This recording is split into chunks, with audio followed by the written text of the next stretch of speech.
C'est tellement dommage qu'il n'y ait jamais eu de suite à ce film.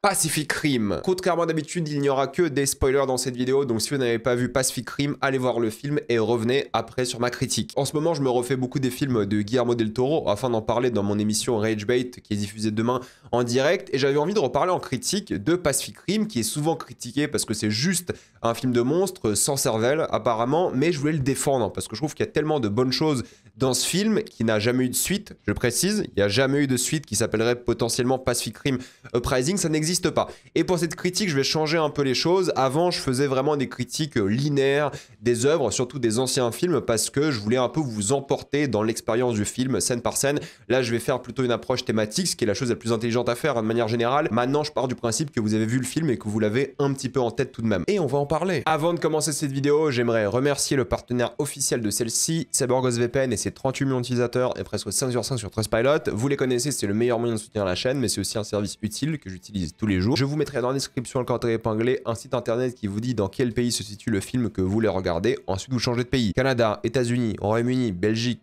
Suisse, Italie, vous allez avoir la VSTFR et même la VF dans certains cas. Quelques exemples sur Netflix, vous avez déjà 28 ans plus tard, qui est d'après moi excellent. Sur Disney+, vous avez déjà Les 4 Fantastiques, Lilo & Stitch et Elio. Sur HBO Max, qu'il faut utiliser depuis l'application HBO Max, mais vous pouvez vous connecter avec votre compte Canal qui a l'abonnement sur HBO directement. Et vous allez avoir Superman, Weapons ou Matérialiste. Pour les gros consommateurs de YouTube, vous allez avoir YouTube Premium pour beaucoup moins cher. Ça marche encore aujourd'hui. Il y a des tutoriels en ligne qui vous disent comment le faire. Mais pour moi, je vous conseille un pays de l'Union Européenne comme la Roumanie ou la Bulgarie où c'est moins cher. Et ça marche aussi sur des abonnements type Letterboxd, Patron, sans problème. Vous le savez, mais en ce moment, il y a des sites internet qui vous demandent de mettre votre carte d'identité et vous n'avez évidemment pas envie de faire ça. Donc si vous voulez continuer à vous Jacob les lordi en paix, utilisez un VPN. En plus de ça, vous êtes cinéphile, donc parfois vous regardez un film d'une manière un peu différente, si vous voyez ce que je veux dire. Si vous voulez être en sécurité par rapport à ça, utilisez aussi un VPN. Vous pouvez partager un compte avec cette personne au total, c'est disponible sur tous vos appareils préférés et vraiment tout le monde peut le faire. En quelques clics, c'est fait, c'est super simple. Vous pouvez essayer par vous-même quand vous êtes satisfait ou remboursé sous 45 jours et vous avez une assistance technique en français 24h/7. Utilisez le lien dans la description, le commentaire épinglé, afin de bénéficier de 83% de réduction plus 4 mois gratuits. Foncez sur l'offre. Le film commence avec la définition de kaiju et Jäger, le mot japonais et le mot allemand, pour montrer l'opposition mais aussi le lien thématique entre les deux.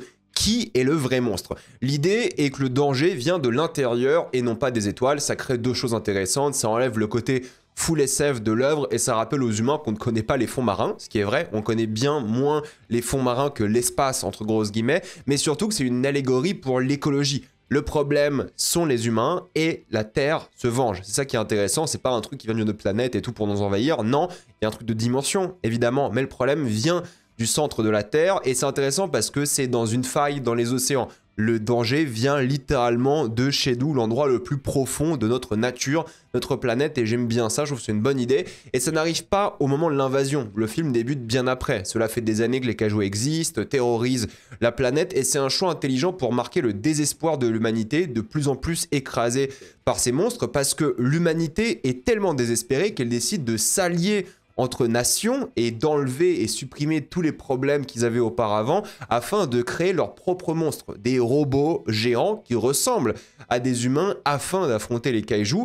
Et la question que pose le film constamment, c'est qui est le vrai monstre? C'est ça qui est intéressant. Faut-il devenir un monstre pour en tuer un autre? C'est évidemment allié à cette propagande en masse des médias, presque à la Starship Troopers, où ils idéalisent complètement la machine de faire via justement constamment ces articles, ces game shows télévisés, ces jouets, ce capitalisme, et la majorité des humains verraient les monstres de métal de cette manière-là, via la télévision, via les réseaux sociaux, et le danger est devenu commercial. Comme chaque chose que fait l'humanité, les pilotes sont devenus des célébrités, les kaijus sont devenus des jouets, parce qu'on était confiant en tant qu'espèce humaine. On se disait, ok, à ce moment-là, ça va bien se passer, on va les détruire, on est contre l'envahisseur, qui est un petit peu célébré et même moqué, mais évidemment tout va changer. Et c'est là que j'ai envie de parler de la force de la mise en scène de Guillermo del Toro, parce que les kaijus sont le cœur de l'œuvre. Del Toro a toujours aimé les monstres évidemment, sauf que cette fois-ci ils ne sont pas à taille humaine ou humanoïde, ils sont gigantesques.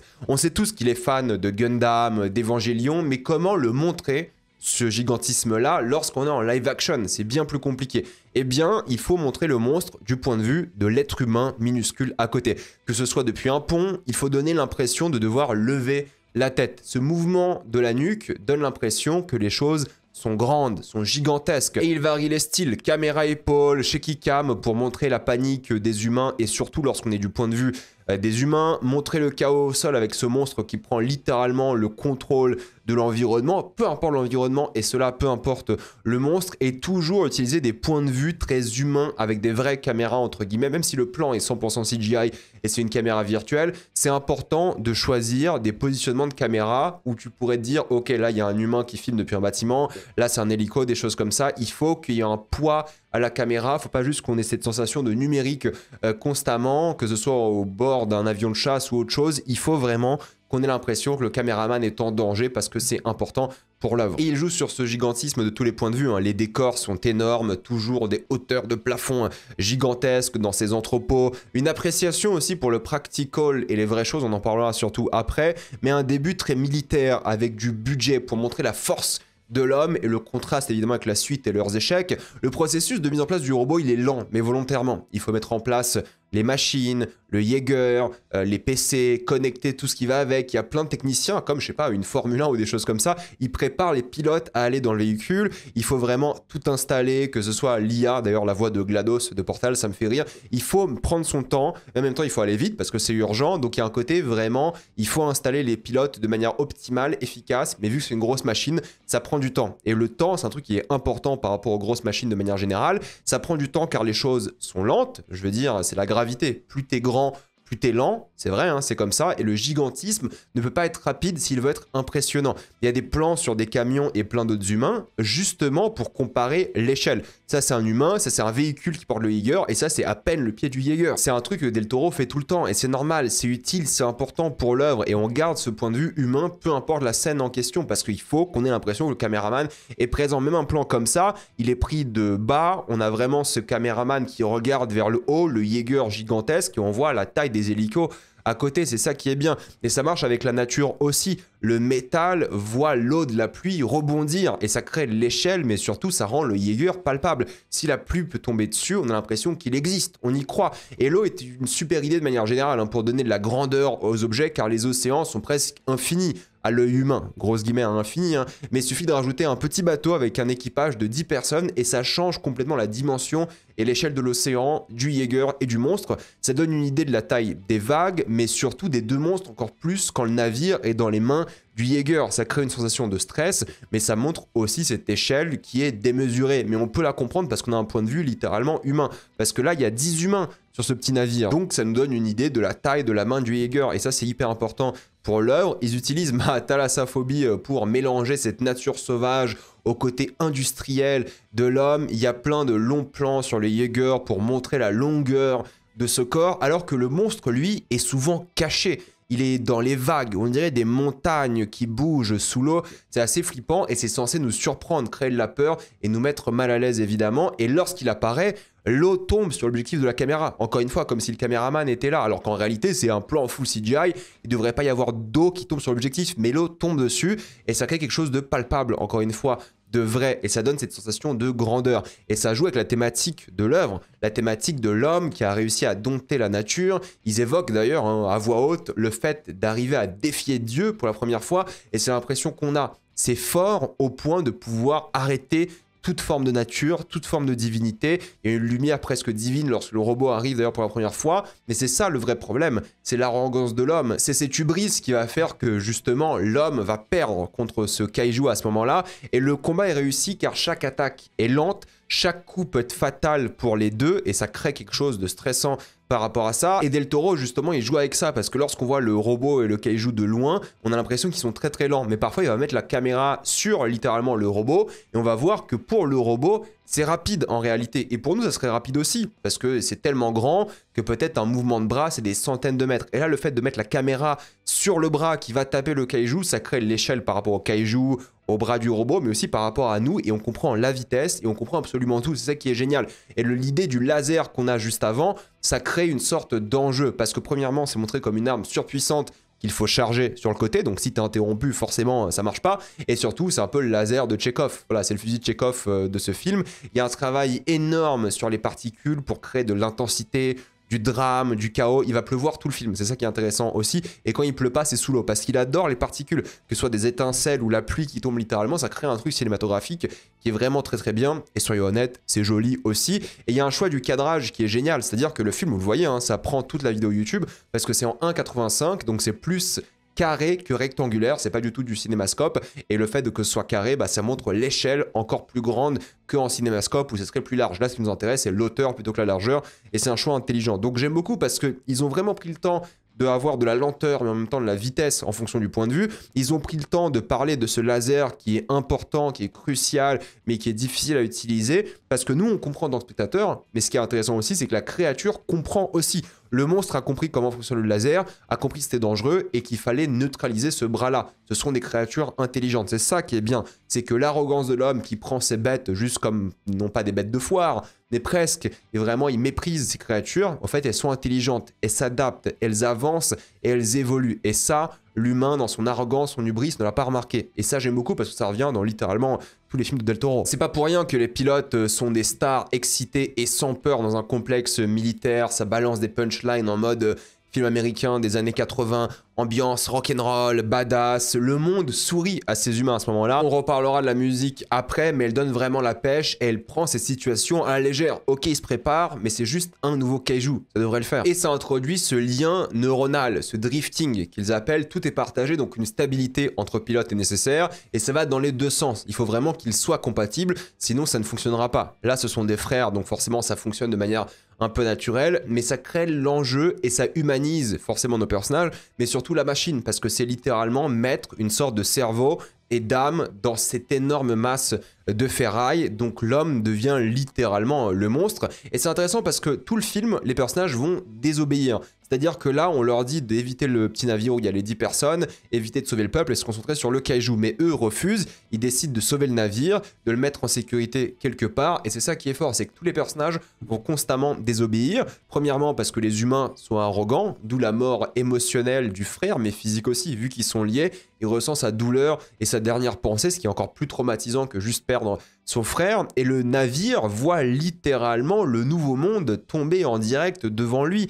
C'est ça que je trouve fort et touchant. C'est fort en symbolisme. Il y a ce truc aussi où il meurt écrasé sur un iceberg. Vu que ça parle d'écologie aussi, ce film, il fallait avoir une sorte de symbolisme dès le début. Mais ça continue avec le symbolisme, avec ces deux petits humains, vous savez, qui jouent sur la plage, qui cherchent de la ferraille et qui tombent sur un robot jouet avant de voir le robot géant tomber. C'est ça le symbole de l'échec de l'humanité. Et encore une fois, c'est filmé du point de vue des humains. Regardez, on a bien l'échelle ici, on voit les petits humains sur la plage, c'est filmé de loin et on voit la différence de taille entre les deux et c'est ça qui est fort. Dieu a abandonné ce monde, a abandonné les humains qui étaient trop arrogants et n'ont pas respecté la nature, et en même temps, bah là c'est très stable, Steadicam, alors c'est une caméra virtuelle hein, pour cette scène-là, mais la caméra épaule lorsqu'ils doivent sauver l'humain qui est dedans, ça humanise beaucoup les personnages. Lorsqu'il y a la caméra épaule, c'est souvent dans des moments de faiblesse et d'humanité. Là où lorsqu'il y aura évidemment les kaiju et les Jaegers, ce sera de la caméra virtuelle, mais ce sera pas du tout shaky cam ou caméra épaule. Là, il y a une vraie stabilité, contrairement à cette scène par exemple,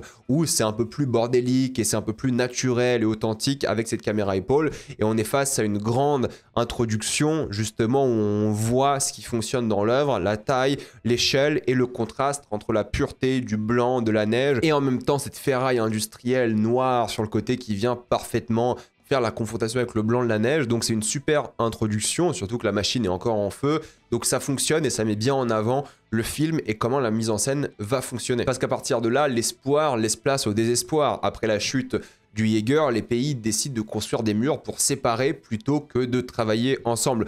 Vous remarquerez encore une fois la hauteur du mur qui est mise en avant, comme les nouveaux robots. Voilà, on dirait juste un robot, mais qui bouge pas, de métal. Chacun de son côté emploie des travailleurs du monde entier pour créer un truc qui ne marchera jamais. Car oui, la chute du mur crée encore plus de désespoir. Pourquoi vivre dans ce monde s'il est déjà foutu? Pourquoi travailler sur des murs qui peuvent être détruits par un kaiju en moins d'une heure? Il y a toujours ce point de vue humain à chaque fois et démoralisant. C'est pour ça qu'une sorte de réunion bizarre de personnages politiques du monde entier qui décident d'arrêter le projet Jaeger. Et de toute façon, Del Toro, il a toujours détesté les politiques dans les œuvres, mais ils l'ont fait sans décider de quoi que ce soit, avec des preuves, des choses comme ça. Ils ont eu un accident, ça n'a pas marché, ils décident d'arrêter tout le programme Jaeger. Ça pourrait être un parallèle qu'on pourrait faire avec plein de choses, comme le nucléaire, des choses comme ça. On l'a vu avec Fukushima, Tchernobyl et tout, mais moi j'aime bien cet aspect-là où il y a un côté très froid des politiques. Bon, ils montrent les visages, mais ils auraient pu faire un truc sans visage, des politiques qui presque manigancent dans l'ombre, et puis voilà, on oublie ce truc qui aurait pu être intéressant chez les Jaeger, et on essaie de sauver le monde avec d'autres solutions. Mais c'est cool ce décalage qu'il y a entre les politiques et en même temps le programme et les gens de terrain. Je trouve que c'est toujours intéressant. Et même notre protagoniste, hein, il a perdu espoir car les politiques ne vont pas aider, il sait pas quoi faire, il se retrouve dans un métier pour oublier sa vie avant tout, son frère, sa famille. Et je trouve que Charlie Hunnam, il porte super bien le film, il est charismatique, il est drôle, il a ce côté star américaine, one-liner de l'époque, mais avec cette vibe un peu new touch, quoi.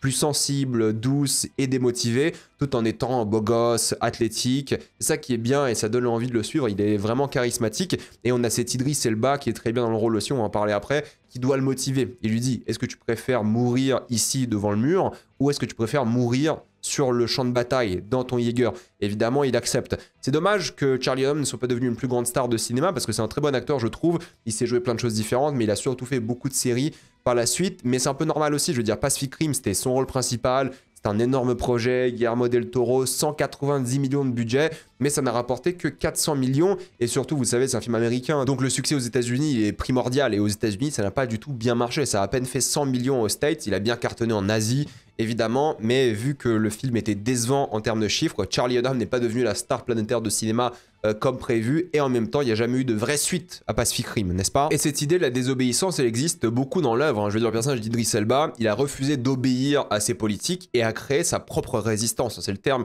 qu'il utilise dans l'œuvre, et tous les personnages vont désobéir. On revoit donc une nouvelle base ailleurs, à Hong Kong. C'est intéressant parce que peut-être les Asiatiques sont plus proches de ce genre de cinéma de une, mais aussi d'un point de vue politique, de tenter des choses comme ça. Et c'est beaucoup plus has-been, disons, parce qu'il y a plus ce côté budget à fond, mais c'est aussi plus vivant, évidemment. Les gens qui sont là croient dans le projet, il existe pour aider le monde via cette solution, et même s'il y a peut-être moins de thunes entre guillemets, il y a des gens qui sont motivés par une croyance commune, et ça c'est important aussi. C'est une scène qui est assez grandiose avec beaucoup de reflets au sol, et on voit, ça qui est bien, hein, les reflets des Jaeger, ça donne encore plus d'échelle à ces monstres, disons les choses. Il y a beaucoup de figurants, de lumière, de particules. Encore une fois, c'est très très vivant, et ça moi j'aime beaucoup. Les personnages sont même interrompus 2 fois par des véhicules qui passent pendant qu'ils marchent, et je trouve ça génial, ça donne vraiment une sorte de dynamisme à l'œuvre. C'est pas juste des champs contre champs et tout, non, il y a des choses qui se passent, ils développent quelque chose, une zone, un endroit, une vie, des relations entre les personnages, et les personnages sont aussi super bien iconisés, parce qu'ils sont donc les pilotes des Jaeger, mais forcément, ce qui est mis en avant,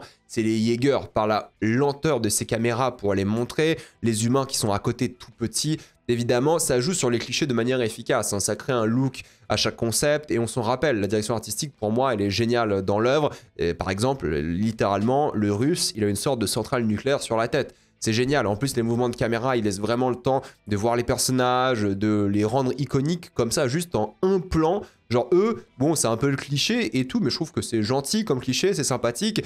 Tu les connais déjà un petit peu, tu sais, ils ont pas de ligne de dialogue dans le film, ou très très peu, hein, mais tu les connais un peu, et c'est ça qui est cool, t'as envie de les suivre déjà, parce qu'ils ont quelque chose d'artistique, ils ont un look qui est déjà un peu unique, et t'as envie de voir ce qu'ils vont faire avec leur Jaeger.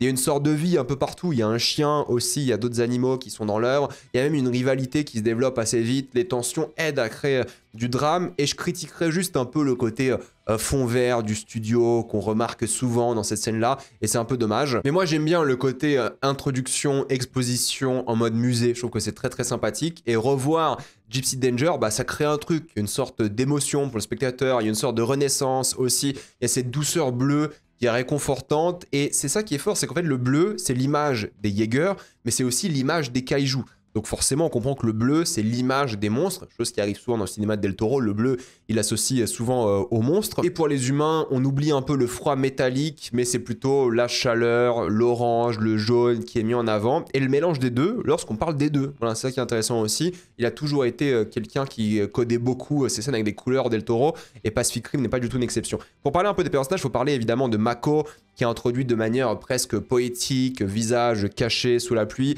Dès les premières images, on comprend qu'une sorte de romance équipe va s'installer automatiquement. Les deux flirtent et le trouvent beau, et ça permet de voir à la fois le fait qu'elle veut cet homme, en même temps ses cicatrices, ses traumatismes, parce que ça parle de ça aussi ce film, les traumatismes et comment on passe outre ça. Mais Mako, elle a des rêves et des motivations très précises. Elle veut aller sur le terrain afin de se venger, donc elle a à la fois besoin du personnage de Nam, Beckett, de manière presque romantique, ça c'est vrai, mais aussi de manière stratégique, car c'est le seul sans copilote, et c'est sa seule porte d'entrée. Mais il y a évidemment un mélange des deux. Et j'aime beaucoup le côté évidemment asiatique de l'œuvre, les arts martiaux, les robots, les villes, bon c'est Hong Kong encore une fois, et j'aime bien parce que cette scène-là de combat pendant que le personnage de Beckett se bat avec des potentiels candidats, les candidats ce sont des no-names, je veux dire Charlie Hunnam se bat contre des gens physiquement, mais le vrai duel, le vrai combat, il a lieu là, mentalement avec Mako. Et c'est encore plus satisfaisant lors du vrai combat entre eux parce que c'est un dialogue, c'est une discussion amoureuse. Presque, tu sens à la fois l'alchimie, la romance et le travail d'équipe. Donc c'est une sorte de partenaire de danse pour être dans un robot, ce que j'aime beaucoup.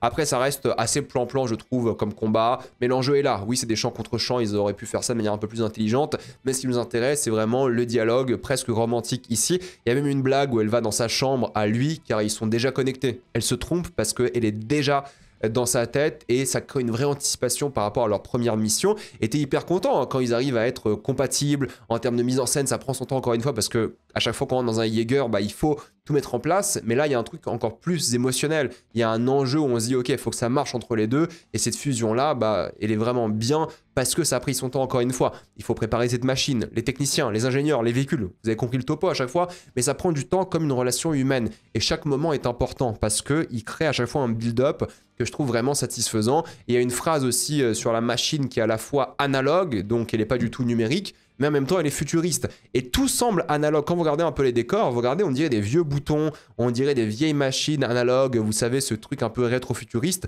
mais il y a aussi des hologrammes un peu partout. Donc c'est vraiment le symbole de Gypsy Danger qui est à la fois dans le passé et dans le présent, voire le futur. Et en plus de ça, c'est une super excuse scénaristique pour faire de Gypsy Danger le sauveur de la grosse scène d'action qui arrive après l'utilisation de l'impulsion électromagnétique du kaiju juste après. Et l'autre excuse, au fait, c'est l'instabilité de Mako. Le fusil de Chekhov, ce laser qu'on a là, s'active car les traumas rattrapent Mako. Et c'est ça qui est intéressant, c'est qu'en fait, c'est un film sur comment gérer ses traumas, ses peurs, ses craintes, son passé, sa tristesse. Les trois personnages principaux, Mako, Beckett et le personnage d'Idris Elba, ils souffrent tous de ça. Ils veulent se venger, ils ont peur, ils ont besoin de mentors, ils ont quelque chose de romantique, plus ou moins, que ce soit une relation, bah ici presque d'amour entre les deux slash coéquipiers, ou juste une relation moins romantique, mais plus de père-fille avec Mako et le personnage d'Idris Elba. Il y a aussi cette notion de sacrifice qui revient souvent. Mais ce que je trouve aussi hyper intelligent, c'est qu'en fait, ils ont décidé pour le flashback de ne pas augmenter la taille du monstre. D'ailleurs, c'est le kaiju le plus petit, je crois, du film, mais de réduire la taille de l'humain. En fait, c'est l'innocence de l'enfant face à la nature qui ne juge pas, qui juste avale le monde, et je trouve ça génial. Sans même parler des chaussures rouges en mode Dorothée, bon vous l'avez compris, ça c'est des références assez basiques, mais elle se sent enfin capable d'affronter le monstre qui hante ses pensées depuis tout petite, sauf que c'est pas le bon moment, c'est pas le bon endroit, et il faut qu'elle soit stable, qu'elle se concentre et qu'elle y arrive. Et ça crée beaucoup de problèmes, surtout par rapport au personnage d'Idris Elba, qui a le droit à une scène assez drôle avec ce personnage de Mako, parce qu'en fait il veut pas la laisser combattre, parce que c'est sa petite fille, voilà, c'est quelqu'un qui l'aime, c'est sa fille, il veut la garder en sécurité, loin de tout ça. Mais en même temps, lorsqu'il se fait narguer par Beckett, il lui dit ok, va lui prouver que t'es la meilleure, va faire ton travail. Et ça crée un truc où il s'est mis dans une situation inconfortable parce que lui va montrer grâce à Mako que c'est bel et bien la meilleure, mais en même temps il refuse de la faire travailler parce qu'il a cet ego de père protecteur qui veut prouver qu'il a bien élevé sa fille, mais qui en même temps refuse de la laisser partir car il veut pas la perdre tout simplement. Il y a plusieurs raisons à ça. Premièrement parce que il veut sauver l'ancien monde et le nouveau, d'accord, mais il veut sauver sa fille aussi. Et c'est pour ça que lorsqu'il intervient, il y a une lumière presque divine sur lui qui vient ici sauver cet enfant. Et il veut aussi quitter ce monde en ayant fait quelque chose de bien. Surtout car il est malade et qu'il va mourir à cause justement du drifting. Donc lui, il voit plusieurs choses ici. Il n'a pas envie de la voir souffrir parce que c'est hyper dangereux d'être pilote, parce que tu pourrais mourir tué par un kaiju. En même temps, bah, il veut sauver ce monde, mais il veut protéger sa fille. Et en même temps, bah, être pilote, ça va littéralement te tuer. En tout cas, il y a de fortes chances parce que lui est malade. Et c'est ça qui a fait qu'il n'a plus jamais pu être pilote. Donc il y a tellement de dimensions à ce personnage-là qui refuse vraiment de laisser Mako prendre son envol.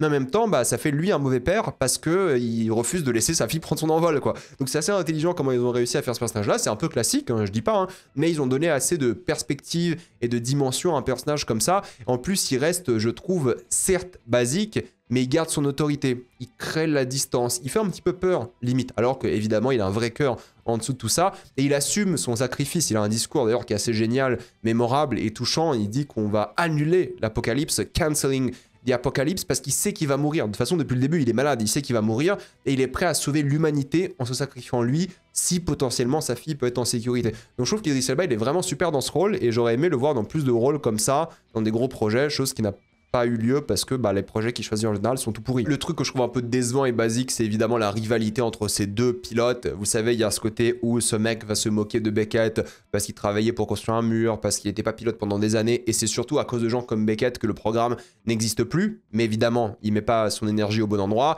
et c'est le cliché du mec qui a une mauvaise relation avec son père parce que sa mère n'était pas là. Il y a un côté dramatique pour ajouter un peu de conflit entre les personnages, vraiment en mode Top Gun, c'est l'inspiration évidente.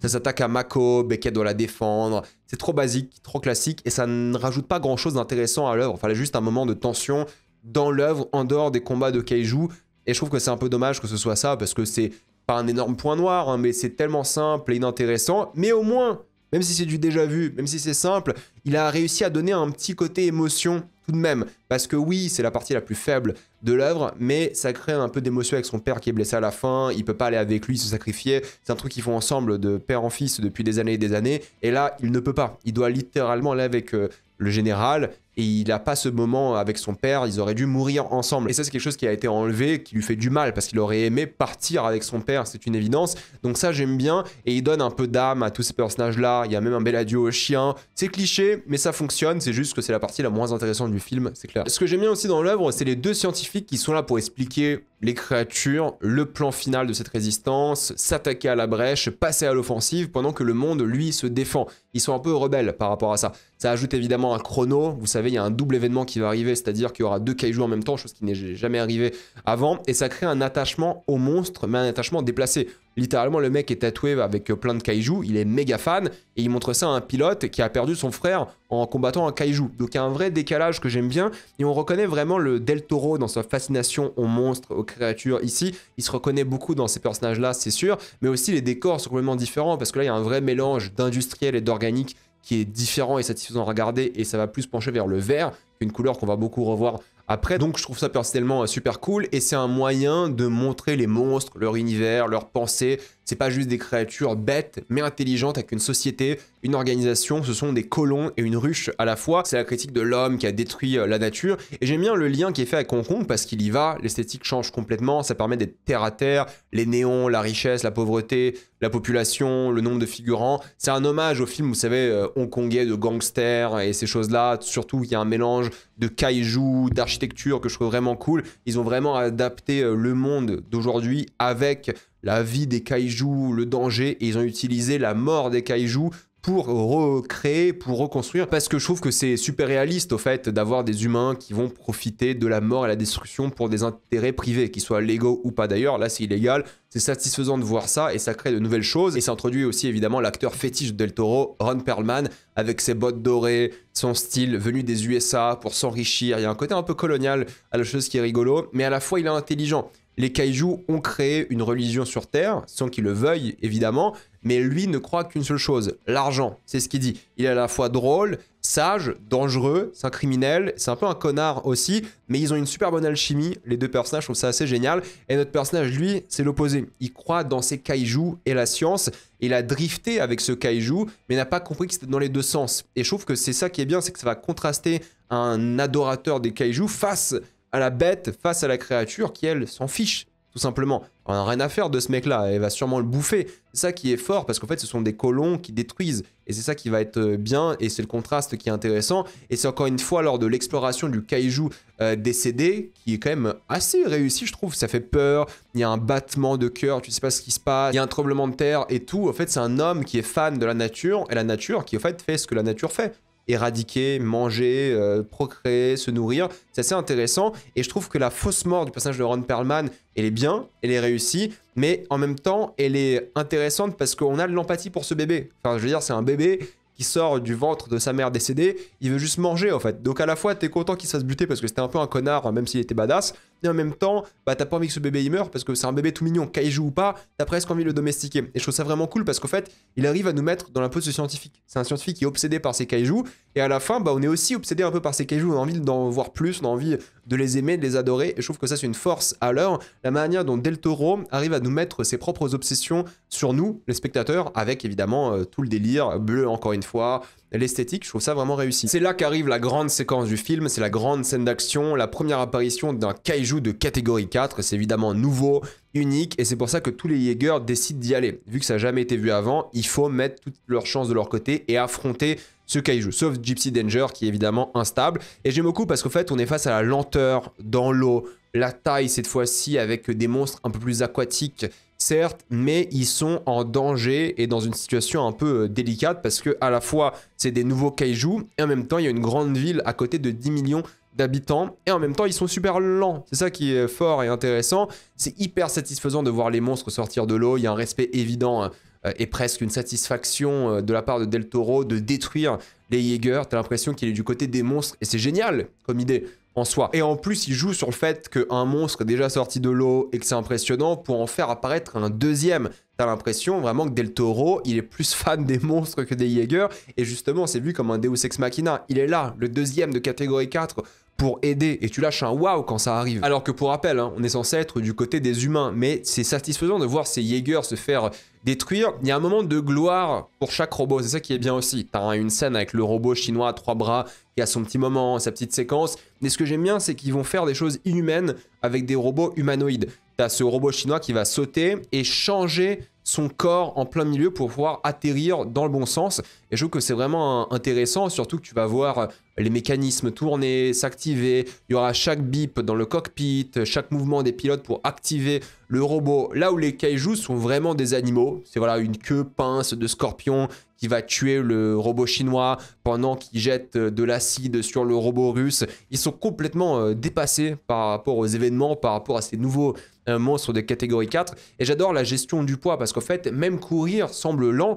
alors qu'il faut sûrement des centaines de mètres par pas. Et tu sens chaque coup. Il n'y en a pas beaucoup, mais c'est ça qui est bien. Chaque coup a un impact. J'adore l'intelligence aussi des kaijus qui ont clairement évolué pour tuer les Jaeger. L'arme du gorille semble nouvelle et adaptée à ces robots. Et ça développe aussi les personnages. Les leaders du robot le plus puissant étaient prêts à mourir en dehors du Jaeger juste pour retarder l'arrivée des kaijus dans Hong Kong. Ça, c'est à la fois un petit peu touchant, complètement con, mais en même temps, bah, y a un visuel et un contraste qui est réussi et qui est marquant, qui tape la rétine, quoi. Et l'arrivée de Gypsy Danger est épique. Il débarque en hélico du ciel, encore une fois comme cette lumière de Dieu qui arrive pour changer le combat. Et c'est ça qui est intéressant, c'est qu'en fait il parle de technologie dans toute l'œuvre. Il y a cette idée où ils sont passés du meilleur robot jamais créé qui se fait juste paralyser bêtement au plus vieux robot en activité. Et ça crée un truc par rapport au cinéma. C'est-à-dire que oui, il faut des choses faites à la main, analogues, à l'ancienne. Il faut du practical, mais aussi des nouvelles choses. Il faut aussi épouser la technologie, l'aimer. Et ça, c'est un truc qu'on revoit dans Frankenstein aussi, par exemple. Donc j'aime beaucoup cette idée-là du mélange entre le présent, l'avenir et le passé. Et Guillermo del Toro, il a toujours fait ça. Il a toujours mélangé CGI, effets pratiques, et ça se ressent beaucoup en ville. C'est impressionnant de voir des monstres à côté de gratte-ciel lorsqu'ils sont dans les bureaux, par exemple. Vous vous rappelez tous de cette scène où le Jaeger va littéralement taper un immeuble et il va aller dans un bureau. Bah ça, c'est une vraie scène. C'est un vrai moment filmé en practical. C'est pas juste des effets spéciaux. C'est un vrai bureau qui existe, et ça c'est intéressant aussi, c'est ça qui est la force de l'œuvre. Il y a deux scènes comme ça, qui sont des scènes à la fois humoristiques, drôles, il le fait 2 fois, mais surtout bah, ça montre l'échelle de ces combats, l'échelle de ces monstres, et il y a un côté bah, qui fait très vrai, avec un vrai poids, palpable encore une fois, et c'est hyper important. Il y a des gens qui vont dire oui c'est juste pour rigoler, mais c'est pas que pour rigoler, même si ça participe évidemment. C'est important de voir le kaiju écraser un camion qui porte un conteneur avec ses pieds. La destruction elle est parfaite, car elle fait lourde, dangereuse, satisfaisante. Il y a un point de vue humain, comme toujours. On regarde toujours vers le haut, avec la nuque, comme ça, parce que c'est comme ça qu'on reconnaît quelque chose est grand, c'est qu'on lève la tête et la caméra fait ce travail-là. Les kaijus détruisent la ville, les créations humaines, mais les Jaeger aussi. Les Jaeger utilisent clairement ce que l'homme a bâti pour affronter les monstres, et il faut utiliser des objets du quotidien, entre guillemets, pour faire tomber les kaijus. Et en plus de ça, c'est méga stylé, il faut dire les choses. Il y a ce plan que j'adore sur le kaiju qui se prend plusieurs conteneurs dans la gueule et qui ensuite a l'air un peu assommé avant de réagir et de s'énerver. J'adore ce petit moment-là parce qu'en plus on est du point de vue du Jaeger et ça change un petit peu. C'est clairement la meilleure scène du film avec l'arrivée du paquebot parce que la lenteur du robot et du navire à travers la ville qui détruit le sol, ça crée un truc super satisfaisant. L'idée est évidemment folle et l'attaque est géniale. Quelle super idée de mettre ce combat en ville comme ça avec les néons de Hong Kong. Ça crée une esthétique qui est, je trouve, assez unique et les gratte-ciel sont géniaux parce qu'en fait, les monstres peuvent se cacher derrière, peuvent surprendre comme dans l'eau, mais là, c'est à une échelle complètement différente et nouvelle. Il y a des couleurs fortes, différentes, il y a une densité des décors, c'est à la fois claustrophobique et super ouvert parce que tout est destructible et ça j'adore, c'est une super idée. Et la direction artistique de manière générale je l'adore, déjà le design des monstres, moi j'aime beaucoup, il y a différents animaux, il y avait le requin au début,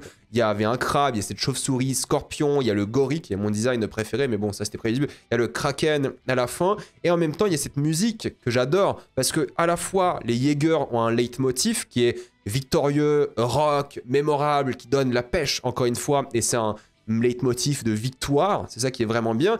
En même temps, celui des kaiju, il est inquiétant, il est flippant, il est angoissant, il sonne fort et grand, mais ça fait bizarre aujourd'hui d'avoir des thèmes mémorables dans des blockbusters. Enfin, il est sorti il y a 15 ans déjà, ou un peu moins, mais il y a un moment, maintenant, dans les blockbusters, se rappeler d'un thème, d'une musique, ça n'arrive jamais, alors que la musique de Pacific Rim, c'est rare, mais on s'en rappelle, quoi. Pour moi, elle est plus mémorable que celle des Avengers, parce que certes, on a eu plusieurs films Avengers, et celle des Avengers est mémorable, mais celle-ci, il y a eu un film, mais elle est tellement banger que les gens s'en rappellent. Est-ce qu'ils pourraient reconnaître moins, parce qu'en fait, Avengers, c'est plus connu que Pacific Rim, mais le thème de Pacific Rim, il a cartonné dès le premier film, et il y a deux thèmes, deux leitmotifs, qui sont géniaux, quoi. Et il faut un retour au leitmotiv. Moi, je dis depuis des années, les thèmes à la Wagner, un petit peu, étaient vraiment bien. Et ça, c'est un truc qui n'existe plus du tout. Alors que le thème de ce film-là, il est génial. C'est l'un des meilleurs thèmes de blockbuster du siècle. Et il en faudrait plus, tout simplement. Et il y a tout un mélange à la fois de musique et de silence. Il y a cette scène où les pilotes sont en quête aussi de catharsis. C'est personnel, de tuer ces monstres, évidemment. Ils vont laser plusieurs fois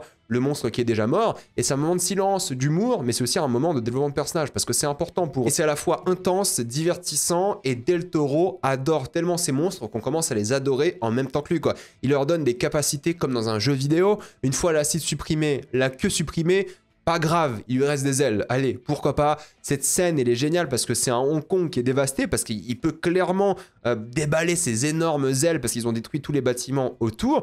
Et c'est juste un bonheur de voir ça, quoi. La ville était claustrophobique il y a 10 minutes, maintenant il reste plus rien, ils peuvent s'envoler. C'est génial. En plus, tu changes pour la troisième fois de dimension, t'avais l'eau, la ville, et cette fois-ci le ciel avec ce plan, la lune, la pluie encore une fois, la lenteur de voler, le fait de monter dans le ciel, c'est un plan qui est génial.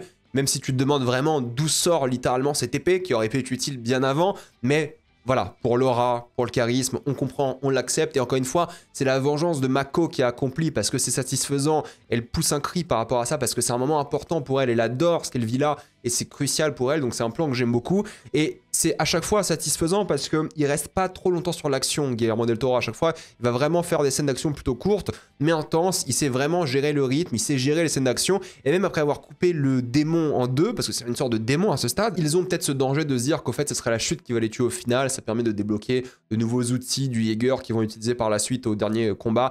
Bon, je trouve que c'est une scène qui est géniale et c'est ce qu'on aime dans ce genre de projet. Cependant, je suis assez déçu du climax final parce que même si j'aime bien le concept de tous les personnages qui sont prêts à se sacrifier, l'idée des fonds marins en termes de visuel, c'est assez fort, en termes de physique, tu sens le poids de l'eau sur les épaules des Jaeger, tu ressens vraiment toute cette gravité autour d'eux qui est encore plus lourde, plus forte, qui les attire vers le bas, le manque de lumière contrasté par le peu de lave / portail dimensionnel, ça fonctionne bien, mais là il y a un problème d'échelle, c'est-à-dire que ça ne marche plus, parce que nous les fonds marins, en tant qu'humains, on ne comprend pas. Moi je sais pas c'est quoi un fond marin, je sais pas à quoi ça ressemble, ça me dit rien, tout simplement. La nouvelle catégorie de kaiju, catégorie 5, ça n'a plus du tout le même impact. Alors on a fait la 4, ok là c'est la 5, je vois pas vraiment la différence avec les autres. Alors oui, c'est le plus grand ever, mais en fait, vu qu'on est sous l'eau, j'ai pas l'impression que c'est le plus grand ever. Vous voyez ce que je veux dire? C'est pas la même chose, parce que maintenant, ils peuvent même traverser toutes les dimensions. Genre, ils peuvent un petit peu nager. Donc, il y a tout un truc qui est complètement différent. Il y a un triple événement, il y a 3 kaiju. Ok, pour moi, ça n'a plus de symbole, parce qu'en fait, tout simplement, on est sous l'eau maintenant. Donc, j'ai plus ce truc de me dire, ok, bah, Hong Kong, 3 kaiju, c'est trop. Déjà que 1, c'était hardcore. Le deuxième, il est mort juste à l'entrée de Hong Kong. Donc, pour moi, là, il y a un manque de dimension, d'échelle, il y a une surenchère des kaiju en catégorie, en nombre, mais moi ça me fait rien. Je pense qu'un seul kaiju aurait été plus impactant que les 3 qu'on a eu là, un seul kaiju de catégorie 5, même si thématiquement, on est d'accord que ça colle hein, avec ce qui est dit sur l'univers et tout, qu'il y en ait 3 au lieu de 2 parce que c'est un triple événement et c'était pas prévu. Mais l'épée qui sort, ça fait presque rire parce qu'elle one-shot un kaiju et tu te poses la question, mais tu te dis, mais attends, ils avaient une épée depuis le début et l'épée peut one-shot des kaiju catégorie 4. Bon, alors oui, j'ai regardé en ligne des explications et tout. Je m'en fous, moi je veux la voir dans le film. Pourquoi d'un coup ils utilisent l'épée tout le temps? Ils peuvent dire que c'est l'acide et tout. Il y a des scènes où ils disent qu'en fait, les déchets de kaiju, ça détruit l'écosystème. Donc le fait d'utiliser une épée, ça serait hyper dangereux. Mais bon, entre one-shot un kaiju avec une épée et lui qui détruit Hong Kong, je pense que le choix est vite fait. Donc c'est un peu particulier, mais c'est une bonne idée qu'ils ont de lui enlever un bras. Je trouve que c'est important de se dire, ok, maintenant ils n'ont pas le choix. Ils se font défoncer. C'est vraiment la bataille de la dernière chance. De toute façon, après on n'a plus de Jaeger, c'est ça ou rien. Donc ça, j'aime bien en réalité. Et j'aime bien aussi l'idée de se sacrifier avec cette explosion nucléaire qui était destinée à faire autre chose, évidemment, détruire la dimension. Parce que l'explosion nucléaire sous l'eau, elle est marquante. C'est logique, l'explosion nucléaire, elle fait partir l'eau. Et quand l'eau elle revient en force, ça enlève cette eau et ça donne un côté alien au fond marin que j'aime beaucoup. Mais fatalement, c'est un climax que je trouve moins stressant, moins intéressant. J'aime bien par rapport au stress d'aller dans la dimension, d'enfin tuer ce kaiju qui a survécu quand même une explosion nucléaire. Il faut le vaincre et tout. Bon, c'est sympathique, honnêtement, c'est cool. Les adieux sont touchants du personnage d'Idris Elba qui lui dit à Mako de le revoir dans le drift. Je trouve que c'est touchant, c'est-à-dire, voilà, tu me reverras dans tes souvenirs, tes mémoires. C'est mignon, voilà, c'est un truc qui est pas mal. Mais fatalement, la dimension subatomique est cool, sympathique. Tu vois la vraie forme des kaiju. Ok, tu vois que Del Toro, il s'est fait plaisir et il voulait développer cet univers, refaire d'autres films, c'était clair et net. Il tease d'ailleurs le sacrifice de Beckett avec ce plan qui est quand même pas mal du tout pour créer une surprise de dire qu'en fait Beckett, est-ce qu'il a survécu ou pas? Il a survécu, t'as un moment touchant à la fin, entre romance, monde sauvé, ils veulent être seuls. Oui, c'est juste qu'en fait, tout ce que j'aime dans Pacific Rim n'existe pas dans ce climax, et il est sympathique, mais il n'est pas du tout au niveau par rapport au reste de l'œuvre, même si ça reste bien, parce que oui, Pacific Rim est un bon film. J'adore Pacific Rim parce que c'est clairement un film d'auteur de Del Toro, il a mis ses passions, il a mis les thématiques habituelles de son œuvre, ses lubies, ses fascinations, on ressent sa mise en scène aussi beaucoup, mais avec énormément de budget. C'est génial comme film, il y a des imperfections, c'est un peu basique, un peu cliché, ok, mais à titre personnel, je trouve que ça gère à mort tout ce qu'il entreprend, c'est pas parfait, c'est pas exceptionnel, mais c'est tellement kiffant de voir ce genre de film, il y en a pas, ça crée quelque chose d'artistique, de nouveau. Mais vu que c'était pas le succès escompté, il y a jamais eu de suite, en tout cas pas de Guillermo del Toro, et ce qui est vraiment dommage parce qu'il y avait un truc à développer, un univers, quelque chose. Après en one shot c'est très bien, c'est très cool, l'histoire est finie, ça peut le faire, hein. Mais tu vois qu'il y a une envie d'aller plus loin. Et t'as envie de revoir ce genre de choses. Alors moi j'ai pas vu Evangelion et je devrais regarder Evangelion, je suis très conscient de ça. Mais c'est très cool d'avoir ce genre de projet parce que je me demande vraiment si une alternative existe. Parce que des live action comme ça, blockbuster, avec des gros monstres, avec ce vrai poids, avec une musique comme ça et tout existe dans le monde asiatique peut-être du cinéma. Moi ça me dit rien. En tout cas pas en live action, en animation il y en a plein. Mais en live action j'ai jamais vu un projet comme ça. Je sais pas s'il y en a d'autres, dis-moi dans les commentaires, mais j'adore Pacific Rim, je voulais le défendre un petit peu parce qu'il y a tellement d'intelligence dans la mise en scène, dans certains développements de personnages, dans certains plans. Il a réussi son pari, c'est clair et net, donc j'adore, et c'est pas juste un film bête et méchant, il fallait en parler. Donc, dites-moi ce que vous en pensez, adorez-vous Pacific Rim? Est-ce que c'est un film que vous aimez revoir? Moi, c'est toujours un kiff de le revoir, je peux le regarder tous les ans, tellement c'est fun, divertissant. Je l'ai vu 3 fois en salle à l'époque. Bref, j'adore Pacific Rim. Dites-moi votre avis sur l'œuvre dans les commentaires. Avant de quitter cette vidéo, pensez à utiliser le lien dans la description et le cordon épinglé afin de débloquer toutes les plateformes de streaming en toute accessibilité, sécurité et avec beaucoup plus d'œuvres. Tout ça pour 2,03 € par mois plus 4 mois gratuits. Foncez sur l'offre. Pensez à vous abonner à la chaîne pour voir les prochaines vidéos. Mettez un j'aime, ça aide beaucoup la chaîne. Suivez-moi sur Spotify, Twitch, TikTok, Instagram. Et moi, je vous dis à la prochaine fois. Salut à tous.